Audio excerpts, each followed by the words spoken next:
नासिम breaking news हवास से share करना C Karachi जिला के गुलिस्तान चौहर में सीनियर साफी and director news 30 TV Naseer Gopang ए सीनियर साफी एंकर पर्सन सुहेब काका ते हथियारबंदन पारा कातलाणो हमलो कयो आहे।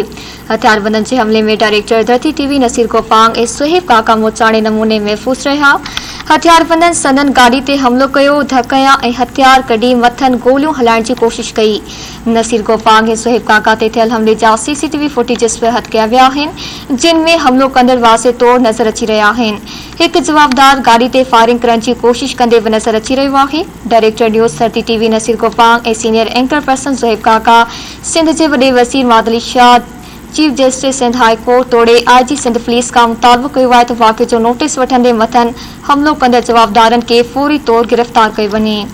खबर मां शेयर कई पिया कराची जिला के गुलिस्तान चौहर में सीनियर साफी ए director news 30 TV Naseer Gopang ए सीनियर साफी ए एंकर पर्सन सुहेब काका ते हथियारबंदन पारा कातलाणो हमलो कयो वियो आहे।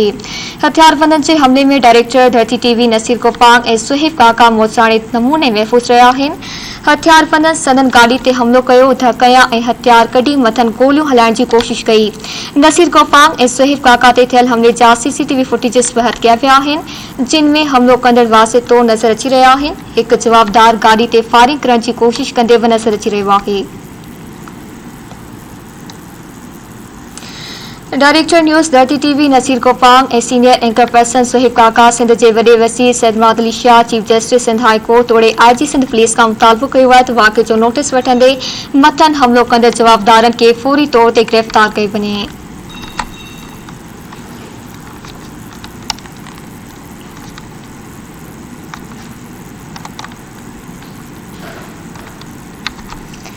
ब्रेकिंग न्यूज हवा से शेयर कई पिया कराची जिला के गुलिस्तान चौहर में सीनियर साफी and director news 30 TV Naseer Gopang ए सीनियर साफी एंकर पर्सन सुहेब काका ते हथियारबंदन पारा कातलाणो हमलो कयो वियो। हथियारबंदन के हमले में डायरेक्टर 30 टीवी नसीर गोपांग ए सुहेब काका मोचाणे नमूने महफूज रहा। हथियारबंदन सदन गाड़ी ते हमलो कयो, धकया ए हथियार कड़ी मथन गोलियों हलाइण की कोशिश कई। नसीर गोपांग ए सुहेब काका ते थियल हमले जा CCTV फुटेजेस पे हथ कया विया आहिनि, जिन में हमलो कंदड़ वासे तौर ते नजर अची रहा आहिनि। एक जवाबदार गाड़ी ते फायरिंग करण की कोशिश कंदे भी नजर अची रहो आहे।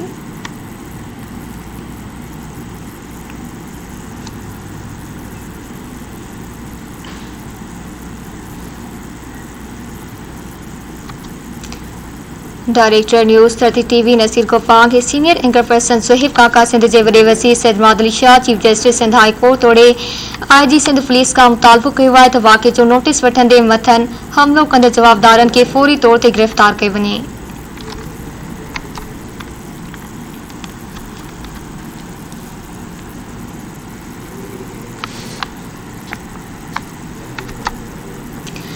कराची जिला के गुलिस्तान चौहर में सीनियर साफी ए director news 30 TV Naseer Gopang ए सीनियर साफी एंकर पर्सन सुहेब काका ते हथियारबंदन पारा कातलाणो हमलो कयो वियो आहे। हथियारबंदन के हमले में डायरेक्टर 30 टीवी नसीर गोपांग ए सुहेब काका मोचाणे नमूने महफूज रहा। हथियारबंदन सदन गाड़ी ते हमलो कयो, धकया ए हथियार कड़ी मथन गोलियों हलाइण की कोशिश कई।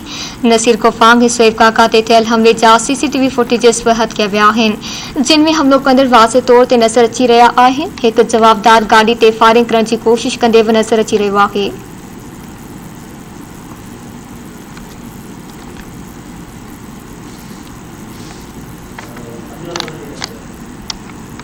इन हवाले से राब्तो कयो आहे कराची मां अब्दुल्ला सुलंगी सां। जी अब्दुल्ला, वाक़े बाबत आगाह कजो।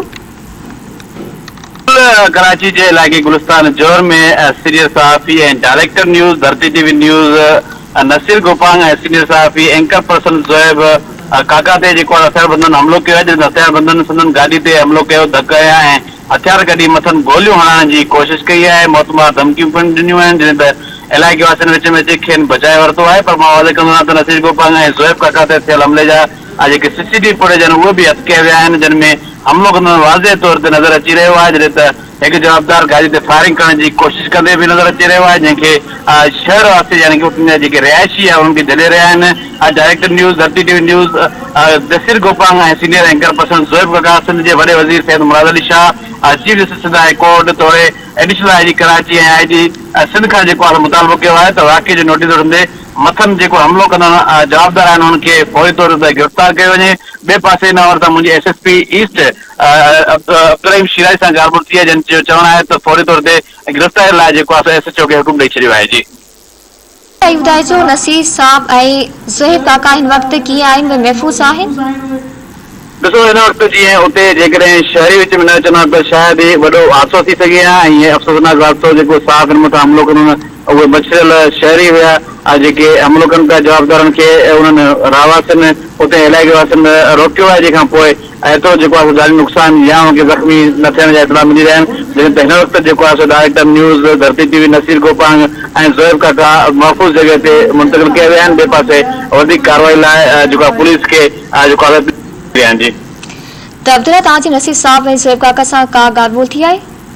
जी बिल्कुलु, मुंहिंजे हवाले सां पंहिंजे डायरेक्टर न्यूज़ नसीर गोपाल साहब सां राब्तो थियो आहे, जेको हुन ॿुधायो आहे त हू सेफ ऐं महफ़ूज़ जॻह ते आहिनि। जॾहिं त वधीक कार्रवाई लाइ जेको आहे सो एसएचओ समेत अॻियां खे जेको आहे दरख़्वास्त लिखंदा, जॾहिं त हुननि इहो पिणु ॿुधायो आहे त हीअ जेको गुंडागर्दी ॾेखारी पई वञे, हुन खां पोइ उहे सीसीटीवी फुटेज पिणु जेको आहे ज़ाहिर कया आहिनि। जॾहिं त डायरेक्टर न्यूज़ नसीर गोपाल जो चवणु आहे त हीअ सरासर गुंडागर्दी ऐं शहर में अंदरि जेको अमन जो आहे उहो सिलसिलो ख़राब करण जी कोशिशि कई पई, जंहिंखां पोइ जेको आहे हिन वक़्तु वधीक उनजी कानूनी कार्रवाई जो जवाबु ॾिनो वेंदो। जी सीसीटीवी फुटेजिस मंज़र आम ते आया आहिनि, छा वाक़ई जो केस दाख़िल कयो वियो आहे? ॾिसो हिन वक़्तु सीसीटीवी फुटेज जेको आहे सो डायरेक्टर न्यूज़ नसीर गोपाल पारां पंहिंजो प्रूफ जेको आहे सो उहो हथु कयो आहे। सीसीटीवी फुटेज में जेको वाज़े जवाबदार ॾिठो पियो वञे, जेके हथियार आहे ऐं पिस्टल उहो गाॾी जे मथां उभो करे बीठल आहे। हुन हवाले सां सीसीटीवी फुटेज हिन वक़्तु एसएसपी ईस्ट ॾे मोकिले छॾिया आहिनि। जॾहिं त एसएसपी ईस्ट राब्तो करण खां पोइ जेको आहे सो इन हवाले सां ॿुधायो आहे त जेको आहे सो वॾो अफ़सोसनाक अमल आहे, पर उन ख़िलाफ़ कानूनी कार्रवाई ज़रूरु कंदासीं। जी अफ़सोसनाक अमल आहे, कानूनी कार्रवाई बि जारी हलंदी। अब्दुल्ला हिन वटि जवाब असलियत नज़र अचे पियो त पुलिस हिन वक़्तु ताईं का कार्रवाई कई आहे, छा उते पुलिस मौजूद न हुई, छा गुलिस्तान जौहर में अमन अमान जी सूरत हाल ख़राब आहे? जी हिन वक़्तु ताईं अहिड़ी का बि कार्रवाई न थी सघी आहे जंहिंमें पुलिस जे मुतमिन कार्रवाई ॾेखारी वञे। पुलिस सिर्फ़ु जेको आहे सो यकीन करायो आहे, जेको आहे यकीन ॾियारियो आहे त उहो कार्रवाई कंदा ऐं उन्हनि जी जेकी कानूनी कार्रवाई आहे उनमें का बि कसर न कढंदा। पर हिन वक़्तु पुलिस जी जेकी सुस्ती आहे उहा नज़र अचे थी पई ऐं हुन सां गॾो गॾु जेको आहे सो एसएसपी पिणु नोटिस ॾियण खां पोइ बि हिन वक़्तु पुलिस जी अञा का बि कार्रवाई न थी सघी आहे।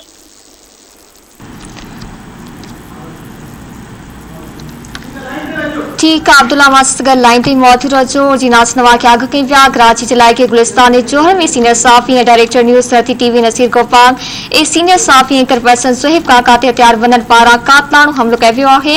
हथियारबंदन जे हमले में डायरेक्टर धरती टीवी नसीर गोपाल ए ज़ुहैब काका मोचाणे नमूने महफूज़ रहिया आहिनि। हथियारबंदन संदन गाड़ी ते हमलो कयो, धकया ऐं हथियार कढी मथन गोलियूं हलाइण जी कोशिश कई। नसीर गोपाल ए ज़ुहैब काका ते थियल हमले जा सीसीटीवी फुटेजेस बयाद कया विया आहिनि, जिनमें हमलो कंदड़ वाज़े तौर ते नज़र अची रहिया आहिनि। हिकु जवाबदार गाड़ी ते फायरिंग करण जी कोशिश कंदे बि नज़र अची रहियो आहे। Director news Dharti TV Naseer Gopal senior anchor person Zuhaib Kaka Sindh जे वॾे वज़ीर मादली Shah chief justice Sindh high court तोड़े आईजी सिंध पुलिस खां मुतालबो कयो आहे त वाक़े जो नोटिस वठंदे मथन हमलो कंदड़ जवाबदारनि खे फौरी तौर ते गिरफ़्तार कयो वञे।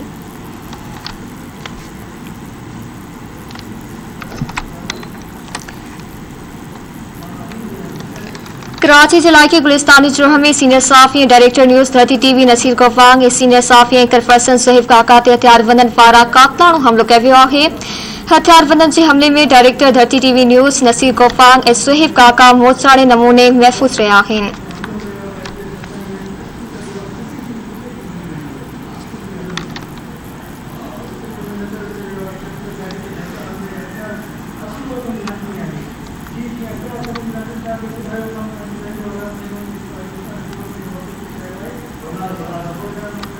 हथियारबंदन जे हमले में डायरेक्टर धरती टीवी नसीर गोपाल ज़ुहैब काका मोचाणे नमूने महफूज़ रहिया। हथियारबंदन संदन गाड़ी ते हमलो कयो, धकया ऐं हथियार कढी मथन गोलियूं हलाइण जी कोशिश कई। नसीर गोपाल ज़ुहैब काका ते थियल हमले जा सीसीटीवी फुटेजेस बयाद कया विया आहिनि, जिनमें हमलो कंदड़ वाज़े तौर नज़र अची रहिया आहिनि। हिकु जवाबदार गाड़ी ते फायरिंग करण जी कोशिश कंदे बि नज़र अची रहियो आहे। Director news Dharti TV Naseer Gopal ऐं senior anchor person Zuhaib Kaka Sindh जे वॾे वज़ीर मादली Shah chief justice Sindh high court तोड़े आईजी सिंध पुलिस खां मुतालबो कयो आहे त वाक़े जो नोटिस वठंदे मथन हमलो कंदड़ जवाबदारनि खे फौरी तौर ते गिरफ़्तार कयो वञे। इन हवाले सां असां गॾु कराची मां इसाक सरकी लाइन ते मौजूद आहे। जी इसाक, मां वटि छा अपडेट्स आहिनि? गुलिस्तान जोहर वारो इलाइक़ो आहे जिते इहो वाक़ियो पेश आयो आहे, जंहिंमें जेको हथियारबंद आहे उहो खुलेआम जेको असले जी नुमाइश कंदे डायरेक्टर न्यूज़ ऐं सीनियर सहाफ़ी आहे नसीर गोपांग ऐं ज़ोएब काका जेको सीनियर सहाफ़ी आहे उनजे मथां फायरिंग करण जी कोशिश करे रहियो आहे, पर बदकिस्मती सां कराची समेत पूरे सिंध में 144 कलम लागू आहे, जंहिंमें जेको 5 माण्हुनि समेत असले जी नुमाइश ते बि पाबंदी आहे, पर बदकिस्मती सां शारा फैसल थाने जी हद आहे पुलिस उन हथियारबंद खे रोकण में नाकाम थी चुको है। गॾोगॾु गिरफ़्तार करण को भी पुलिस जेको माज़रत कंदे भी नज़र अचे। ॿुधायो पियो वञे त इहो पुलिस का वकील ताक़तवर शख़्स आहे जेको गुलिस्तान जोहर में जेको असले जी नुमाइश कंदे मुख़्तलिफ़ माण्हुनि खां जेको असले जे ज़ोर ते भत्तो भी तलब कंदो आहे ऐं कुझु देर पहिरियों इहो जेको असले जे ज़ोर ते सीनियर सहाफ़ी जे मथां उन फायरिंग करण जी कोशिश कई आहे, जंहिंमें जेके हुते मौजूद माण्हू हुया उन्हनि बचा कराए जेको सीनियर सहाफ़ी नसीर गोपांग साहब ऐं ज़ोएब काका आहे उन्हनि जी जान खे महफ़ूज़ कयो आहे। पर इन हवाले सां जेकी शाराए फैसल पुलिस आहे उहा अॻो निंड सुतल आहे, कार्रवाई करण खां जेको आहे मुक्त कार्रवाई करण खां जवाब ॾेई छॾियो आहे। अगरि शाराए फैसल पुलिस जी ॻाल्हि कजे त हफ़्तो भत्तो वठण में मुख़्तलिफ़ हंधनि तां मसरूफ़ बि नज़र थिए, पर बदकिस्मती सां चवणो थो पए त जेको SHO शाराए फैसल आहे उहो इन हिकिड़े माण्हू खे गिरफ़्तार करण में नाकाम थी चुको आहे, पर उन्हनि खे इहा जेको टास्क ॾिनो वेंदो आहे नफ़री खे त जेकी इलाइक़े में मौजूद हूंदी आहे शाम जो मग़रिब खां पोइ जॾहिं उहे निकिरंदा आहिनि त उहे कंहिं स्ट्रीट क्राइम खे रोकण में या जेके जवाबदार जेके आम शहरियुनि खां फुर कंदा आहिनि या वरी अहिड़ा ई अफ़सोसनाक वाक़िया पेश ईंदा आहिनि त उन्हनि खे गिरफ़्तार करण में नाकाम थी वेंदे भत्तो तलब करण में मसरूफ़ नज़र ईंदी आहे। अञा ताईं उहो शख़्स तफ़सील जे लाइ चीनासीन नवां खे आगाह कई पिया। कराची जे इलाइक़े गुलिस्तान जोहर में सीनियर सहाफ़ी ऐं director news Dharti TV Nasir Gopang senior सहाफ़ी एंकर पर्सन ज़ोएब काका ते हथियारबंदनि पारां काताणो हमलो कयो वियो आहे। नाज़रीन नवां खे आगाह कई पिया। हथियारबंदनि जे हमले में डायरेक्टर धरती TV नसीर गोपांग ऐं ज़ोएब काका मोजराणे नमूने महफ़ूज़ रहिया आहिनि। हथियारबंदनि संदन गाॾी ते हमलो कयो, धक कया ऐं हथियार कढी मथनि गोलियूं हलाइण जी कोशिश कई। नसीर गोपांग ऐं ज़ोएब काका ते थियल हमले जा CCTV फुटेजिस बि हथ कया विया आहिनि, जिन में हमलो कंदड़ वाज़े तौर ते नज़र अची रहिया आहिनि। हिकु जवाबदार गाॾी ते फायरिंग करण जी बि कोशिश कंदे नज़र अची रहियो आहे।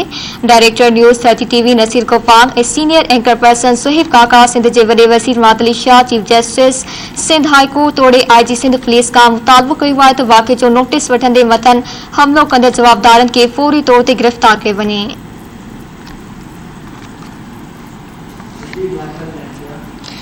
इन हवाले सां कराची मां असां तफ़सील मालूम कंदासीं शबीर लाशारी खां। जी शबीर, छा तफ़सील आहिनि?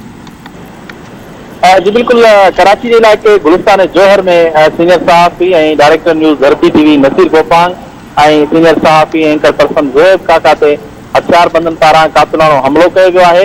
हथियारबंदनि जे हमले में director news Dharti TV Nasir Gopang ऐं ज़ोएब काका मोजराणे नमूने महफ़ूज़ रहिया आहिनि। हथियारबंदनि संदन गाॾी ते हमलो कयो, धक हयां ऐं हथियार कढी मथनि जेको आहे गोलियूं हलाइण जी बि कोशिश कई, पर इलाइक़े वासियुनि विच में पई खेनि गोलियूं हलाइण खां रोके वरितो। सीनियर सहाफ़ी ऐं डायरेक्टर न्यूज़ नसीर गोपांग ऐं ज़ोएब काका ते थियल हमले जा CCTV फुटेजिस पिणु हथ कया विया आहिनि ऐं स्क्रीन ते असांजा नाज़रीन ॾिसी सघनि था। फुटेजिस में हमलो कंदड़ जेको आहे वाज़े नमूने नज़र अची रहिया आहिनि। हिकु जवाबदार गाॾी ते फायरिंग करण जी कोशिश कंदे बि नज़र अची रहियो आहे। वाक़े खां पोइ जेको आहे सहाफ़ती तंज़ीमुनि पारां वॾे वज़ीर सैयद मुराद शाह ऐं सिंध हुकूमत खां मुतालबो कयो वियो आहे त धरती TV जे डायरेक्टर न्यूज़ नसीर गोपांग ऐं senior anchor person Zoeb Kaka ते थियल जेको कातिलाणो हमलो आहे उन हमले में जेके मुलवस जवाबदार आहिनि उन्हनि खे फौरी तौर ते गिरफ़्तार कयो वञे। हिकु दफ़ो ॿीहर असां पंहिंजे नाज़रीन खे ॿुधाईंदा हलूं त कराची जे इलाइक़े गुलिस्तान जोहर में सीनियर सहाफ़ी ऐं धरती TV जे डायरेक्टर न्यूज़ नसीर गोपांग ऐं सीनियर सहाफ़ी ऐं एंकर पर्सन ज़ोएब काका ते हथियारबंदनि पारां कातिलाणो हमलो कयो वियो आहे ऐं हथियारबंदनि जे हमले में डायरेक्टर धरती TV नसीर गोपांग ऐं ज़ोएब काका मोजराणे तौरु महफ़ूज़ रहिया आहिनि ऐं वाक़े जा जेके फुटेजिस आहिनि उहे पिणु हथ अची विया आहिनि ऐं जेके स्क्रीन ते असांजा नाज़रीन ॾिसी सघनि था त हथियारबंद हथियार ताणे जेको आहे गोली हलाइण जी कोशिश पिया कनि, पर उन्हनि खे इलाइक़े वासियुनि विच में पई रोके वरितो आहे ऐं हुन विच में उन्हनि गाॾी खे बि धक हयां आहिनि ऐं गाॾी खे बि नुक़सानु पहुतो आहे। अहिड़े जी ख़बर अचण खां पोइ सहाफ़ी बिरादरी में ताव पखियल आहे ऐं मुख़्तलिफ़ जेके सहाफ़ती तंज़ीमूं आहिनि उन्हनि सिंध हुकूमत खां मुतालबो कयो आहे त धरती टीवी जे डायरेक्टर न्यूज़ नसीर गोपांग ऐं सीनियर एंकर पर्सन ज़ोहेब काका ते जेके हमले आवारनि आहिनि दहशतगर्दनि उन्हनि जी जांच कई वञे, जेके मुलवस आहिनि उन्हनि खे फौरी तौर ते गिरफ़्तार कयो वञे। जी शबीरीन ताईं अफ़सोसनाक वाक़ियो पेश आयो आहे। पुलिस की कारकर्दगी ते भी काफ़ी सवाल उथनि पिया। पुलिस की कारकर्दगी छा रही आहे? सीसीटीवी फुटेजिस पे नज़र आम ते आया छा जवाबदार जी गिरफ़्तारी लाइ पुलिस के इक़दाम कया आहिनि? न बिल्कुल इहा अफ़सोस जी ॻाल्हि आहे जो हिन वक़्त ताईं फुटेजिस जेके आहिनि पंहिंजे सोर्सिस ते असां हथ कया आहिनि, उनमें ॾिसी वाज़े तौर ते ॾिसी सघिजे थो हथियारबंदनि जा जेके जेके चेहरा आहिनि उहे बि साफ़ नज़र अचनि पिया, पर हिन वक़्त ताईं पुलिस जी जेका कार्रवाई आहे उहा कंहिं बि नमूने सां असांखे नज़र न पई अचे। न त पुलिस खे तफ़सील वरिता आहिनि, न पुलिस वाक़ई जे हंध ते अञा पहुती आहे। थियण तीअं घुरिजे आहे जो सीनियर सहाफ़ियुनि जे मथां हमिलो थियो आहे ऐं हथियार ताणिया विया आहिनि। हिन वक़्त उते पुलिस पहुचणु घुरिजे आहे, पर हिन वक़्त ताईं न सिंध हुकूमत को तारुक वरितो आहे, न ई पुलिस उते वाक़ई वारी हंधि पहुती आहे ऐं जेको आहे जेके हथियारबंद आहिनि उहे वाज़े नमूने सां उन्हनि जा चेहरा नज़र अचनि पिया, पर अञा ताईं उन्हनि जे ख़िलाफ़ का बि कार्रवाई न थी आहे। इहो ई सबबु आहे जो सहाफ़ी बिरादरी में ताव पखियल आहे। सहाफ़ी बिरादरी सिंध हुकूमत खां मुतालबो कयो आहे त सीनियर सहाफ़ी director news Dharti TV Naseer Gopang ऐं ज़ोहेब काका मथां थियल हमले में मुलवस जेके जवाबदार आहिनि उन्हनि ख़िलाफ़ फौरी तौर ते कार्रवाई कई वञे। जी शबीर सीनियर सहाफ़ियुनि पारां नोटिस वठण जो मुतालबो कयो पियो वञे, छा आईजी सिंध पारां को नोटिस वरितो वियो आहे, को रिस्पॉन्स मिलियो आहे आईजी पारां?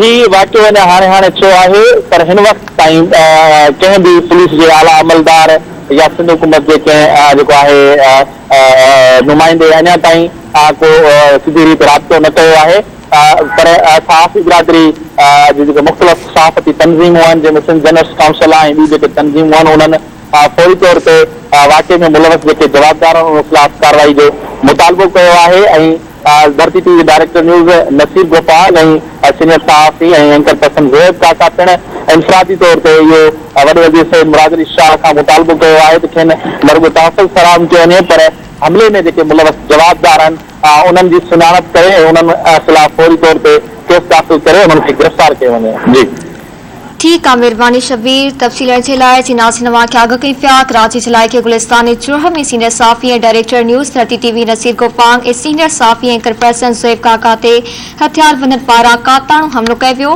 हथियारबंदनि जे हमले में डायरेक्टर धरती टीवी नसीर गोपांग ऐं ज़ोहेब काका मोजराणे नमूने महफ़ूज़ रहिया आहिनि।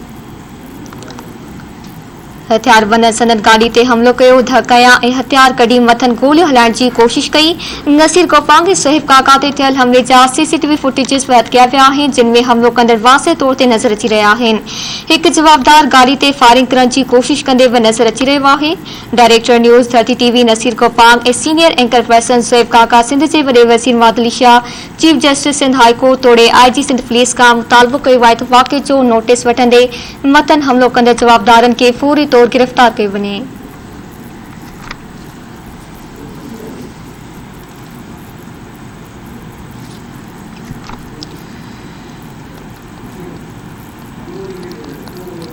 कराची जे इलाइक़े गुलिस्तान चोह में सीनियर सहाफ़ी डायरेक्टर धरती टीवी न्यूज़ नसीर गोपांग ऐं सीनियर सहाफ़ी एंकर पर्सन ज़ोहेब काका ते हथियारबंदनि पारां काताणो हमलो कयो वियो आहे। हथियारबंदनि जे हमले में डायरेक्टर धरती टीवी नसीर गोपांग ऐं ज़ोहेब काका मौजूद आहिनि।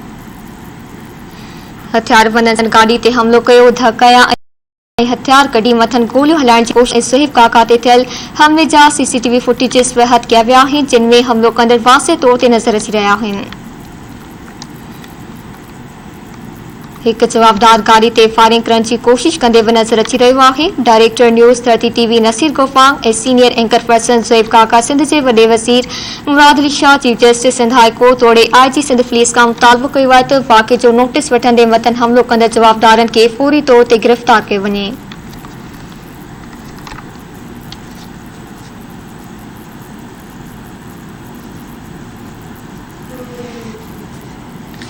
सीनियर सहाफ़ी तंज़ीम पारां बि मुतालबो कयो वियो आहे त नोटिस वरितो वञे। ख़बर सां शेयर कई पिया। कराची जे गुलिस्तान जोहर में सीनियर सहाफ़ी ऐं director news Dharti TV Naseer Gopang ऐं सीनियर सहाफ़ी एंकर पर्सन ज़ोहेब काका ते हथियारबंदनि पारां काताणो हमलो कयो वियो आहे।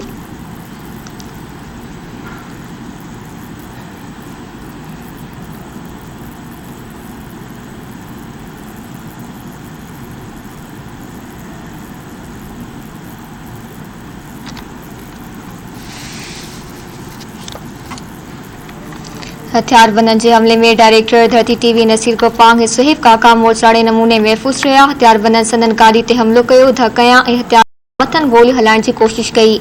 नसीर कोपांग ऐं सुहेब काका ते थियल हमले जा सीसीटीवी फुटेजेस बैद कया विया आहिनि, जिन में हमलो कंदड़ वाज़े तौर ते नज़र अची रहिया आहिनि। हिकु जवाबदार गाड़ी ते फायरिंग करण जी कोशिश कंदे बि नज़र अची रहियो आहे। Director news Dharti TV Naseer कोपांग ऐं senior anchor person Suhaib Kaka Sindh जे वॾे वज़ीर मादली Shah chief justice Sindh high court तोड़े IG सिंध पुलिस खां मुतालबो कयो आहे त वाक़े जो नोटिस वठंदे मतन हमलो कंदड़ जवाबदारनि खे फौरी तौर ते गिरफ़्तार कयो वञे।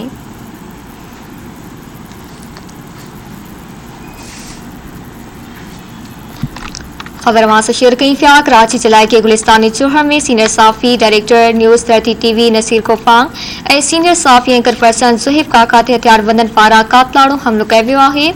हथियारबंदनि जे हमले में डायरेक्टर धरती टीवी नसीर कोपांग ऐं सुहेब काका मोचाड़े नमूने महफ़ूज़ रहिया आहिनि।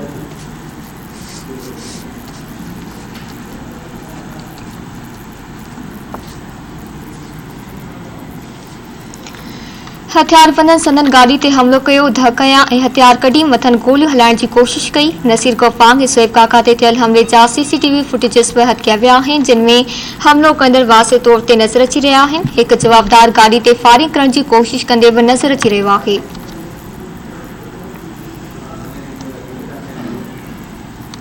Director news Dharti TV Naseer कोपांग ऐं senior anchor person Suhaib Kaka Sindh जे वॾे वज़ीर मादली Shah chief justice Sindh high court तोड़े IG सिंध पुलिस खां मुतालबो कयो आहे त वाक़े जो नोटिस वठंदे मतन हमलो कंदड़ जवाबदारनि खे फौरी तौर ते गिरफ़्तार कयो वञे।